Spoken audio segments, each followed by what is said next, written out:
বকেয়া অবসর সুবিধা নিয়ে শিক্ষকদের বড় সুখবর দিলেন শিক্ষামন্ত্রী। বর্তমানে বেসরকারি শিক্ষা প্রতিষ্ঠান শিক্ষক ও কর্মচারী অবসর সুবিধা বোর্ডে প্রায় ৬৭,০০০ আবেদন অনিষ্পন্ন রয়েছে বলে জানিয়েছেন শিক্ষামন্ত্রী ডক্টর আ.ন.ম এহসানুল হক মিলন। রোববার ২৮ জুন সকালে জাতীয় সংসদের বাজেট অধিবেশনে প্রশ্নোত্তরে তিনি এসব কথা বলেন। লিখিত প্রশ্নোত্তর টেবিল উত্থাপিত হয়। সংসদ অধিবেশনে স্পিকার হাফিজ উদ্দিন আহমদ সভাপতিত্ব করেছেন। গাইবান্ধা ৫ আসনের সংসদ সদস্য আব্দুল ওয়ারেস প্রশ্ন রেখে বলেন, বেসরকারি স্কুল কলেজ মাদ্রাসার শিক্ষক শিক্ষিকাবৃন্দ অবসর গ্রহণের পর দীর্ঘদিন যাবৎ অবসরকালীন ভাতাদি না পেয়ে মানবেতর জীবনযাপন করতেছেন। অবসরপ্রাপ্তির ৩ মাস হইতে ৬ মাসের মধ্যে অবসরকালীন ভাতাদি পাওয়ার ব্যবস্থা নেবেন কিনা জবাবে ডক্টর আ.ন.ম এহসানুল হক মিলন বলেন, বেসরকারি শিক্ষা প্রতিষ্ঠানের অবসরপ্রাপ্ত শিক্ষক কর্মচারীদের অবসর সুবিধা ও কল্যাণ সুবিধা দ্রুত প্রদানের বিষয়ে সরকার অত্যন্ত আন্তরিক। বর্তমানে বেসরকারি শিক্ষা প্রতিষ্ঠান শিক্ষক ও কর্মচারী অবসর সুবিধা বোর্ডে প্রায় ৬৭,০০০ আবেদন অনিষ্পন্ন রয়েছে।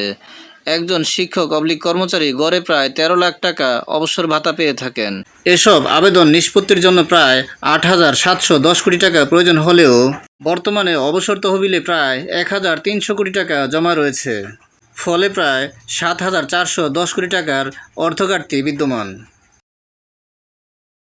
তিনি আরও বলেন, বেসরকারি শিক্ষা প্রতিষ্ঠান শিক্ষক কর্মচারী কল্যাণ ট্রাস্টে আগস্ট ২০২৩ হতে ২১ জুন ২০২৬ পর্যন্ত প্রায় ৪৫,০০০ আবেদন অনিষ্পন্ন রয়েছে। এসব আবেদন নিষ্পত্তির জন্য প্রায় ৩,১৫০ কোটি টাকার এককালীন বরাদ্দ প্রয়োজন।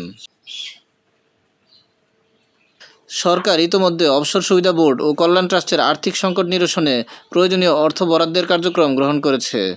এছাড়া আবেদন নিষ্পত্তির গতি বাড়ানোর জন্য সফটওয়্যার পুনরায় চালুকরণ, জনবল বৃদ্ধি, অনলাইন কার্যক্রম সম্প্রসারণ এবং আইবাস প্লাস প্লাস এর মাধ্যমে সরাসরি শিক্ষক কর্মচারীদের ব্যাংক হিসাবে অর্থ প্রেরণের ব্যবস্থা গ্রহণ করা হয়েছে।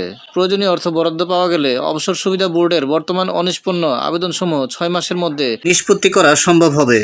সরকারের লক্ষ্য হলো ভবিষ্যতে অবসরপ্রাপ্ত শিক্ষক কর্মচারীরা যাতে অবসর গ্রহণের ৩ থেকে ৬ মাসের মধ্যেই তাদের প্রাপ্য অবসর ও কল্যাণ সুবিধা গ্রহণ করতে পারেন, সে লক্ষ্যে প্রয়োজনীয় নীতিগত ও প্রশাসনিক ব্যবস্থা গ্রহণ করা।